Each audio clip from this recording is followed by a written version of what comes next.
আজ থেকে আমাদের ব্রেকআপ। কোনো কথা বলবে না। বাইরে বৃষ্টি হচ্ছে। বৃষ্টির শাসা শব্দ আর সাদা আলোকপ্রবণ যেন প্রকৃতিটাকে বিশাল উপভোগ্য করে তুলেছে। নীলিমা ব্যালকনিতে দাঁড়িয়ে হাত ভিজিয়ে বৃষ্টি ছুঁয়ে বিলাস করছে।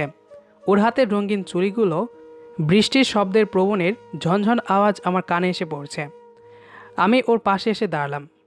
বাইরে হাত বাড়িয়ে বৃষ্টির সাথে উচ্ছ্বাসিত খেলায় নিজেকে বিলিয়ে বললাম, তুমি কি পারবে আমার সাথে কথা না বলে থাকতে? নীলিমা ভ্রুকুচকে তাকালো। ডান হাতের থাবা গর্ত বানিয়ে বৃষ্টি জমিয়ে সে বাইরে ছুঁড়ে ফেলার বাধাহীন খেলায় মেতে ওঠে। আমি ওর কাছে সরে যেতেই ও দূরে চলে যায়। বৃষ্টির সাথে ও খেলা করতে থাকে। বৃষ্টি আসলে সে এমন হয়ে যায়। নীলিমা আমার বউ, আজ ওর সাথে আমার ঝগড়া হয়েছে। অফিসে আজ নতুন বস আসাতে কাজে একটু ভুল হলেই সবাইকে ঝাড়ি দিচ্ছিল। আমিও ওনার ঝাড়ির কবলে পড়ে যাই। মেজাজটা প্রচুর খারাপ ছিল। বাড়িতে এসে খেতে দিতে বলি। খাবার টেবিলে অনেক তরকারি দেখে খিদেটাও বেড়ে যায় অনেক। ছোট মাছ রান্না, ডাল, আলু ভর্তা, ডিম ভাজি, মুরগির মাংস। 2 চামচ ভাত বেড়ে ছোট মাছ প্লেটে নিয়ে যখন মুখে দিলাম তখনই মেজাজটা আরও চরমে উঠে যায়। এত ঝাল কেন দিয়েছে সে বুঝতে পারিনি। কিছুই বললাম না। মাছগুলো একপাশে রেখে ডাল নিলাম। লবণে যেন মুখেই দেওয়া যাচ্ছিল না। মাথাটা তখন বিগড়ে যায়। এমনিতেই অফিসের বসের সাথে ঝামেলা হয়েছিল, তার উপর বাড়িতে এসে নীলিমার এমন রান্না দেখে মেজাজ আর ঠিক থাকে না।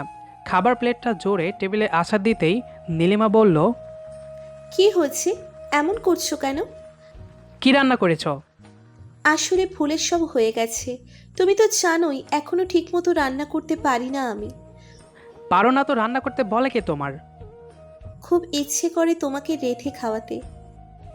নিখুচি করে তোমার রান্নার। তোমার রান্না তুমিই খাও। কথাগুলো বলে বাড়ি থেকে বের হয়ে আসি। মেজাজটা প্রচুর খারাপ হয়। আকাশের অবস্থা খারাপ থাকায় বাসায় আসতে হয়েছে। বাসায় এসে যখন নীলিমাকে ডাকি তখন সে বলে, তোমার সাথে আমার ব্রেকআপ। আর যেন কথা না বলি। আমি মনে মনে হাসি। হাজব্যান্ড ওয়াইফের মধ্যে আবার ব্রেকআপ হয় নাকি? ঠিক সে সময় বৃষ্টি শুরু হয়। নীলিমা ব্যালকনিতে চলে আসে। বৃষ্টির সাথে তখন থেকেই খেলা করছে ও। সরি নীলিমা, তখন খুব রেগেছিলাম। জানি আমি। আসলে কি করব বলো, রান্না খুব একটা পারি না। সমস্যা নেই, দুজনে একসাথে রান্না করব। নীলিমা হাসে। আমি ওর দিকে তাকাই। সে আমার কাছে সরে এসে বলে, চলো না ছাদে গিয়ে বৃষ্টিতে ভিজি।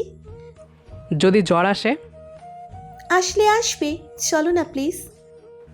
নীলিমা আমার হাত ধরে বৃষ্টিতে ভিজতে ছাদে নিয়ে যাচ্ছে। আমি ওর দিকে তাকিয়ে আছি। মেয়েটাকে বিয়ে করেছি কয়েক মাস হলো। ওর সাথে পরিচয়টা কাকতালীয় ছিল। 2 বছর আগের কথা। আব্বুর সরকারি চাকরির জন্য প্রতি বছর আমাদের এলাকা, নগর কিংবা জেলা অথবা বিভাগ বদলাতে হতো। সেবার খুলনা ছেড়ে বরিশালে আসতে হয়েছিল। 4তলা বাড়িতে ভাড়া থাকতাম। আমরা যে বাড়িতে ভাড়া থাকতাম তার ওপর নিচ পিচ্চি ছেলে মেয়ে একেবারে ভর্তি।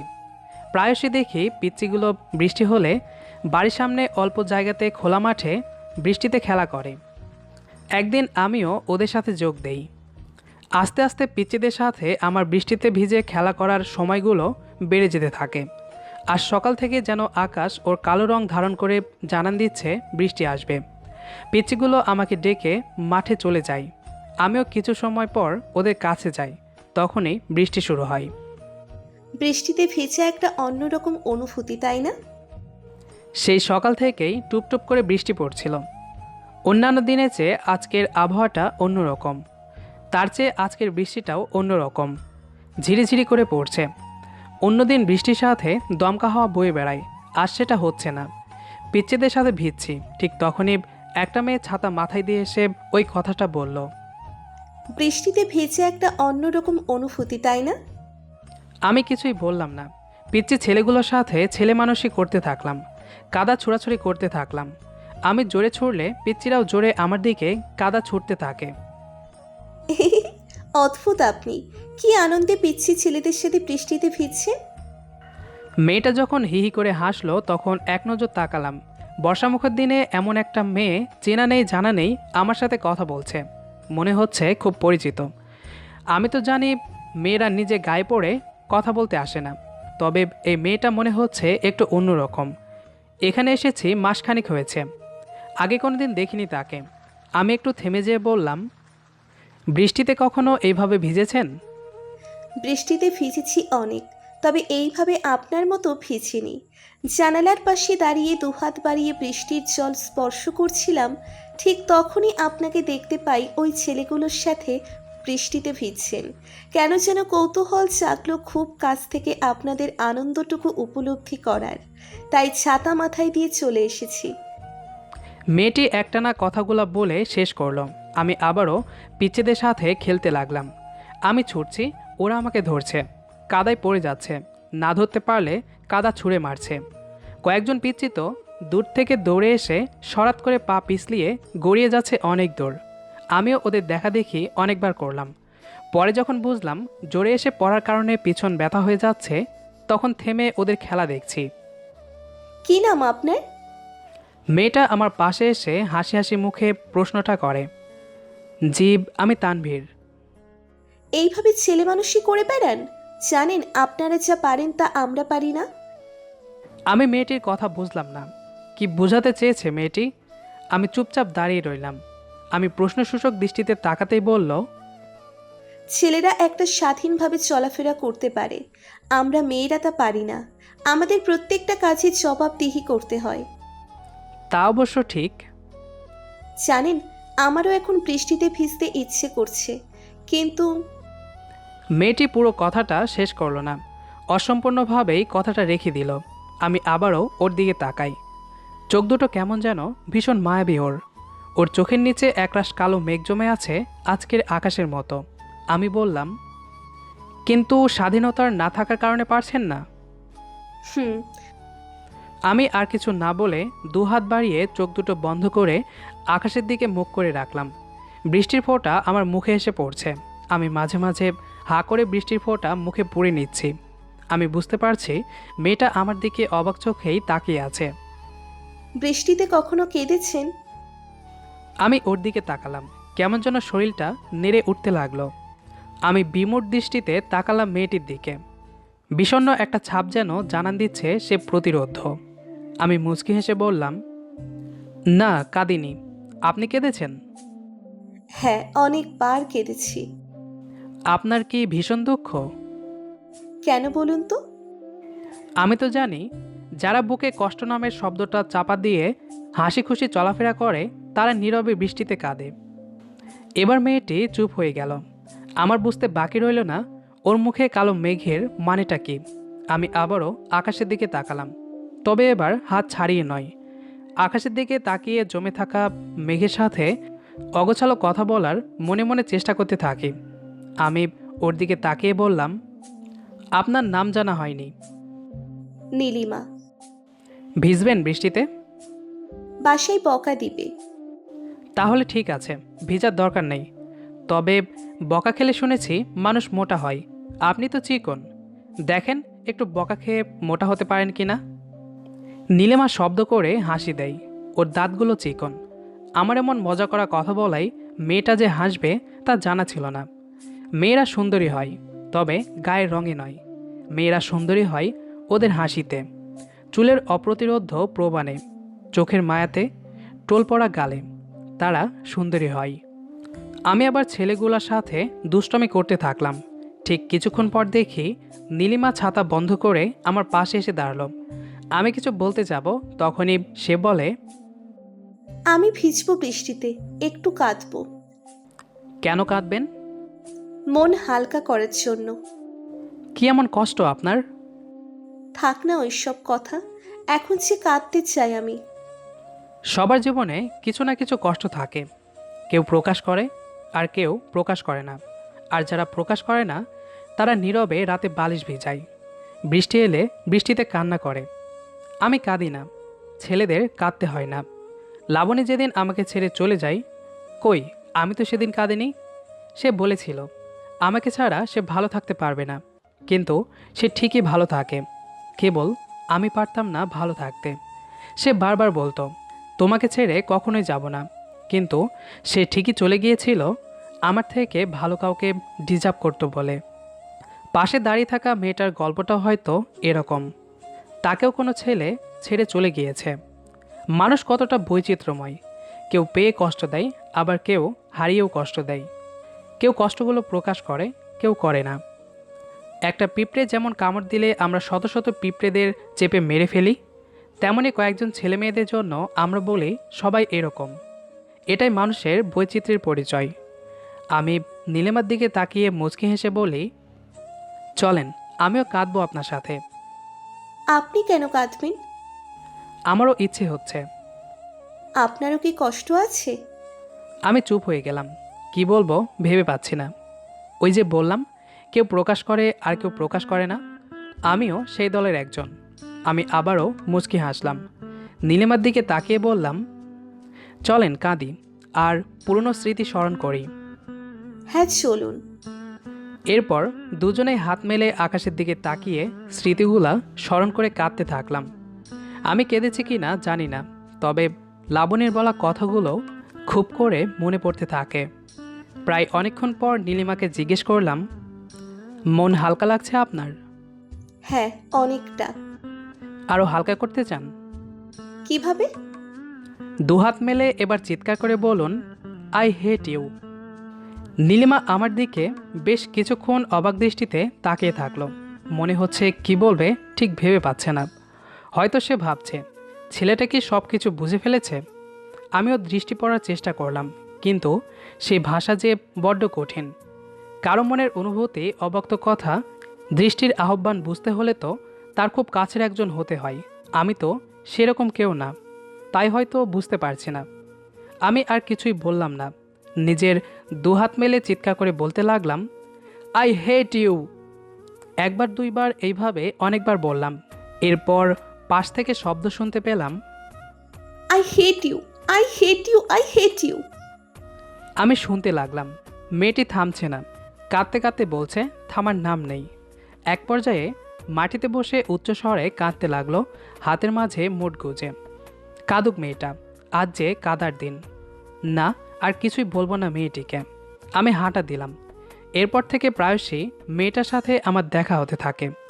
একসময় ভালো বন্ধুত্ব তৈরি হয়। দুজনের মনে জমে থাকা বিষাদগুলো একে অপরকে বলতাম, আর বৃষ্টি হলে হাতে হাত রেখে দুজনে ভিজতাম।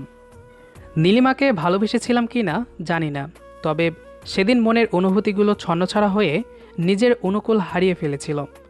সেদিন ওকে যে বলি আমাকে বিয়ে করবে, সে কিছুই বলেনি, কেবল আমার দিকে হা হয়ে কিছুক্ষণ তাকিয়েছিল। আমি ওর থেকে যখন চলে আসতে যাব তখনই সে আমাকে জড়িয়ে ধরে বলেছিল, করব। এই তুমি চিলেকোঠায় কি করছো? আসো একসাথে ভিজি।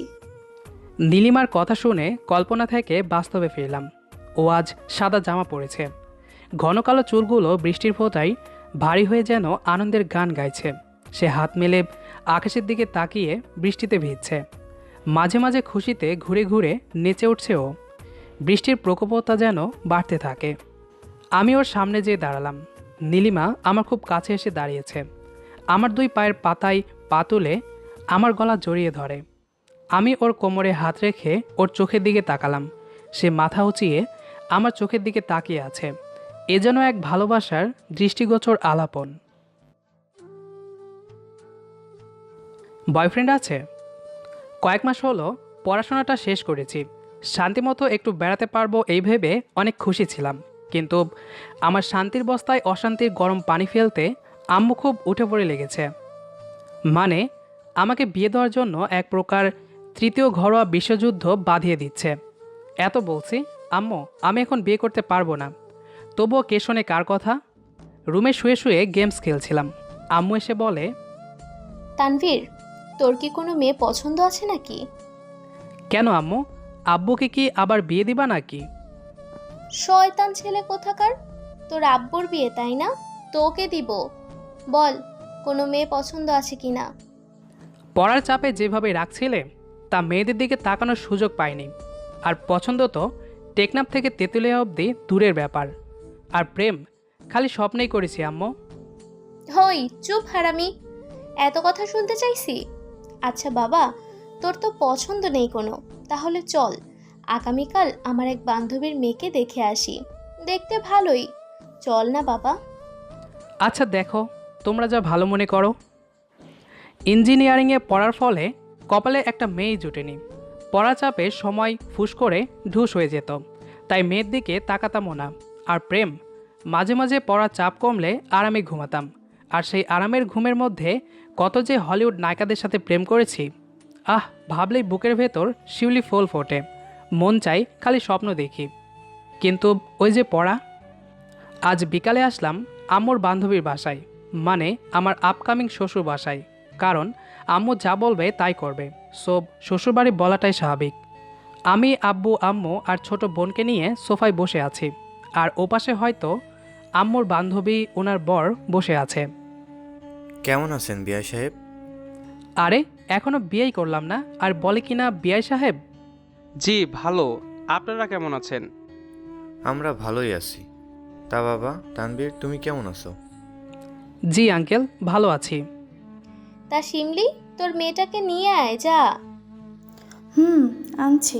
কই রে, শ্রাবণীকে নিয়ে আয় তো। ওহ, নামটা কি জোস রে! এত সুন্দর নাম, না জানি মেয়েটা আমার কত সুন্দরী হবে। ধুর, মেয়ে আসতে এত লেট করছে কেন বুঝতে পারছি না। নাকি কানে শোনে না তাই আসছে না। হাই হাই, মেয়ের রুম থেকে যে বের হলো সে দেখতে একটা 60 বছরের বুড়ি। তার মানে একে দেখতেই কি আসলাম আমরা? না না, আমাকে এখনই এখান থেকে পালাতে হবে। পালানোর জন্য যেই উঠে দাঁড়ালাম তখনই বুড়ি হাত দিয়ে ইশারা করলো যে ও মেয়ে না, মেয়ে আসছে পেছনে। যাক বাবা, বাঁচলাম। না হলে আমার কচু গাছের সাথে দড়ি টাঙিয়েও পারতাম না।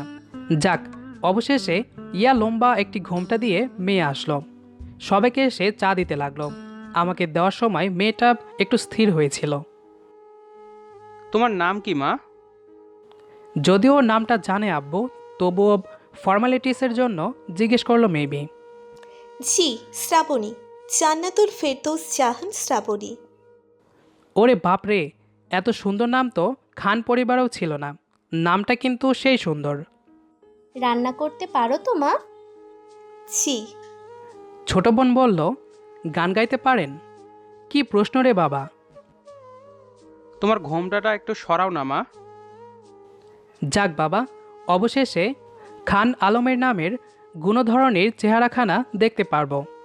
ও আল্লাহ, একটা মেয়ে এত মায়াবী হতে পারে, তার চোখ এত সুন্দর হতে পারে, আর তার চুলগুলো আরও সুন্দর, সামনে কয়েকটা ছেড়ে দেওয়া। এ যেন কোনো এক অদেখা অস্পরি। আল্লাহ যেন নিজের হাতেই তাকে বানিয়েছে। মাশাল্লাহ, মেয়ে আমাদের পছন্দ হয়েছে, কিন্তু ওদের তো একটু কথা বলা দরকার। যা মা, তানভীরকে নিয়ে রুমে যা। রুমে ঢুকলাম। ওয়াও, রুমটা কি গোছালো! মেয়েটার মতোই তার রুমটা সুন্দরভাবে গোছানো। চুপচাপ রুম দেখতে লাগলাম। কিছু বলছেন না যে? আচ্ছা, আল্লাহ একটা মেয়েকে এত কিছু সৌন্দর্যতা দিয়ে সৃষ্টি করলো কেন? কণ্ঠটাও সেই রকম সুন্দর। কি হলো মিস্টার, হাঁ করে কি দেখছেন? ভ্যাবাচাকা খেয়ে মাথা গুলিয়ে জিজ্ঞেস করেই ফেললাম, আপনার বয়ফ্রেন্ড আছে? মানে কি? মানে কয়টা প্রেম করেন? এই যে তানভীর সাহেব, আমি প্রেম করি না, আর আমার বয়ফ্রেন্ডও নেই। কেন নেই? আমি তো ভাবলাম আছে, যাতে বিয়ের আগে তার সাথে আবার পালিয়ে টালিয়ে যান কি। দেখলাম কোমরে হাত দিয়ে রাগান্বিত দৃষ্টিতে আমার দিকে তাকিয়ে আছে। ধুর, গাধা নাকি আমি, কী সব উল্টাপাল্টা বকছি। কথার জন্যই না জানি আবার মেয়েটা পালিয়ে যায় কি। সরি, এভাবে তাকাবেন না, ভয় লাগছে। আচ্ছা, আমাকে পছন্দ হয়েছে আপনার? সেটা না হয় বাসর ঘরেই বলবো। 1 মাস পর আমাদের বিয়েটা হয়ে গেল, কিন্তু আমার মাথায় খালি ঘুরপাক খাচ্ছে। মেয়েটা আবার আমাকে পছন্দ করলো তো। বন্ধুদের প্যারায় রাত 11টার সময় বিড়াল মারতে, মানে বাসর ঘরে আর কি। দরজা আটকে গেলাম শ্রাবণী কাছে। খাট থেকে নেমেই আমাকে সালাম করলো, কিন্তু কথা হলো গিয়ে আমার এখনও সন্দেহ যে আমাকে পছন্দ করে কিনা। গাধার মতো জিজ্ঞেস করেই ফেললাম, আচ্ছা শ্রাবণী, আমাকে পছন্দ করো তো? এই কথা, তোমাকে পছন্দ করলে কি বিয়েতে রাজি হতাম? ওহ তাই তো, ওটা তো মাথায় আসেনি। যাকগে, ভালোই হয়েছে। চলো না ছাদে যাই। কেন এত রাতে ছাদে কেন? বয়ফ্রেন্ড আসবে নাকি দেখা করতে?